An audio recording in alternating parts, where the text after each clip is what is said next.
দেশের বিভিন্ন হাসপাতালে হামের রোগী কমতে শুরু করেছে, দাবি চিকিৎসকদের। বিশেষ টিকাদান কর্মসূচির ফল পাওয়া যাচ্ছে বলে মনে করছেন তারা। আগামী সোমবার থেকে দেশ জুড়ে শুরু হচ্ছে টিকাদান কর্মসূচি। এর আগে 2 ধাপে 18 জেলার 30 উপজেলায়, পরে 4টি সিটি কর্পোরেশনে চালু হয় এই কর্মসূচি। চাঁপাইনবাবগঞ্জ সদর হাসপাতালের শিশু ওয়ার্ড। এ দফায় হামের প্রকোপ প্রথম ধরা পড়ে এ হাসপাতালেই। চিকিৎসা নিয়ে নানান অভিযোগের মধ্যে শুরু হয় বিশেষ টিকাদান। এরই মধ্যে জেলায় কমতে শুরু করেছে হামের সংক্রমণ। আক্রান্ত শিশু আর মৃত্যু 2 সূচকই নিম্নমুখী। রাজশাহী মেডিকেল কলেজ হাসপাতালের চিত্রও অনেকটা উন্নতি হয়েছে। গত 24 ঘন্টায় মৃত্যু হয়নি কোনো শিশুর।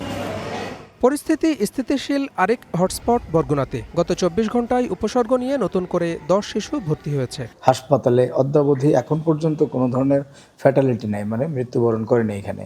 যেগুলো রিপোর্ট আপনারা পেয়েছেন ওগুলো তারা বরগুনার বাসিন্দা, বাট ঢাকা গিয়ে বা অন্য কোনো জায়গায় গিয়ে মারা গিয়েছেন। তবে পরিস্থিতি আগের মতোই বরিশাল শের-ই বাংলা মেডিকেল কলেজ হাসপাতালে।